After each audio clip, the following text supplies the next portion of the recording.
Hey everyone, if you just bought the Epson XP-8700 printer and have no idea where to start, don't worry, I've got you. Let's set it up together right now. Now before we do anything at all, I just want to quickly mention, make sure you take a few minutes to read the safety instructions in the online user's guide. Oh, I know, nobody likes reading manuals, but trust me, it'll save you a headache later on. Alright, with that said, let's get into it. So the first thing we're going to do is unbox the printer. Go ahead and open up the box, and inside you should find the printer itself, a power cord, some protective material, and your ink cartridges. Now here's something really important that I want you to keep in mind right from the start. Do not open those ink cartridge packages yet. I know it's tempting, but we're going to get to those a little later in the setup process. So now let's start unpacking the printer itself. Go ahead and remove all the tape and packing materials from the outside of the product. Take your time with this and make sure you get every piece of tape. After that, lift up the scanner unit, that's the top lid part of the printer, and carefully remove any tape or packing materials from inside as well. Now, while you're doing this, please be extra careful not to touch the flat white cable that's inside the printer. It's delicate, and touching it could cause issues. Once you've cleared everything out from inside, gently lower the scanner unit back down. Now that the printer is fully unpacked, let's get it powered up. Go ahead and connect the power cord to the back of the printer first, and then plug the other end into your electrical outlet. Now at this point, you've got two paths you can take for the setup, and I want to walk you through both so you can pick the one that works best for you. If you'd like to use your smartphone or tablet to set things up, then go ahead and download the Epson Smart Panel app from your device's app store right now.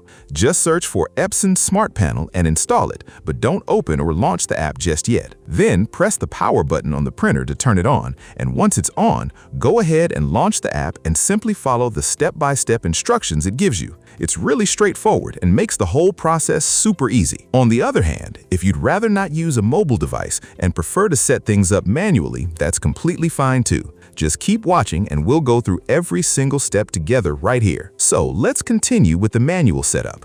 Go ahead and press the power button to turn on the printer, and then tilt the control panel up so that the screen is facing you comfortably. On the LCD screen, you'll be prompted to select your language. Go ahead and choose the one that works for you. And if you accidentally select the wrong one, don't stress about it. You can always go back and change it later through the control panel settings. Alright, now that the printer is on and the language is set, it's time for one of the most important steps, installing the ink cartridges. To get started, lift up the scanner unit again, just like you did earlier. Once the scanner is up, go ahead and take out your ink cartridges. Now when handling the cartridges, please don't shake them and avoid touching the areas on the cartridge with the chip or the ink ports. Touching those areas can actually interfere with normal printing, so just handle them gently by the sides. After that, remove the cap from each ink cartridge. Make sure you save those caps and put them in the little plastic bag that came in the box, because you're going to need them later if you ever remove a cartridge for storage or disposal. Then insert each cartridge into its matching color slot in the printer. You'll want to angle the cartridge in first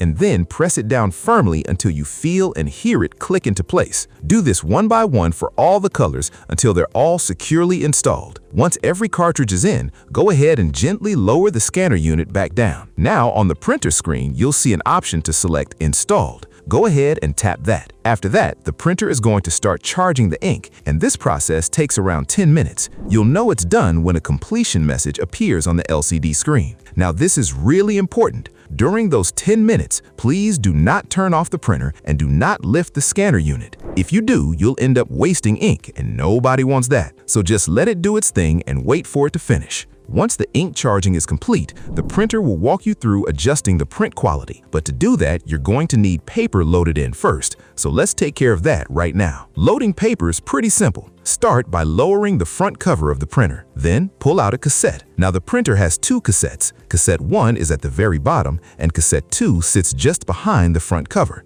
Pull out whichever you want to load first. Then slide the side edge guides outward to open up some space for your paper. Then insert your paper with the glossy or printable side facing down, and make sure the paper is pushed up against the back of the cassette and not sticking out from the front. After that, slide the edge guides snugly back against the paper, but not too tight. You don't want to bend the paper. Make sure the paper sits under the little tabs on the edge guides. Then keep the cassette flat and slide it all the way back into the printer until it's fully inserted. Finally, go to the control panel and select your paper settings. Now just keep in mind that the two cassettes support different paper sizes. Cassette 1 handles smaller sizes like 4x6 and 5x7 inches. Cassette 2 handles those same smaller sizes plus larger ones like 8x10, letter, A4, and legal. So depending on what you're printing, you'll know which cassette to use. Alright, now let's move on to installing the software on your computer, because this is what actually lets your computer talk to the printer. The first thing to do here, and this is important,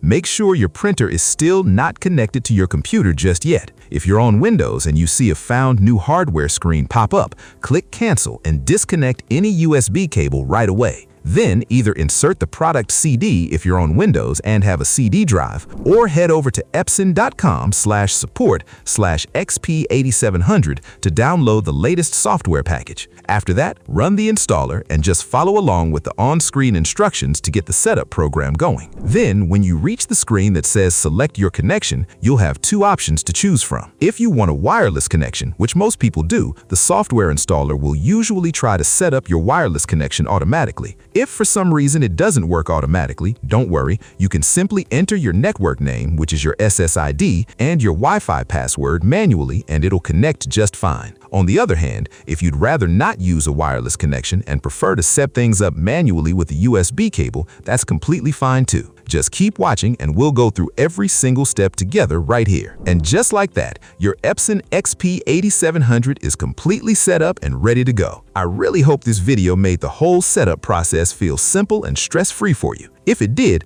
please do me a favor and hit that like button and subscribe to the channel. It truly helps more than you know. And if you have any questions at all, just drop them down in the comments below and I'll be happy to help you out. Thanks so much for watching, and I'll see you in the next one. Take care.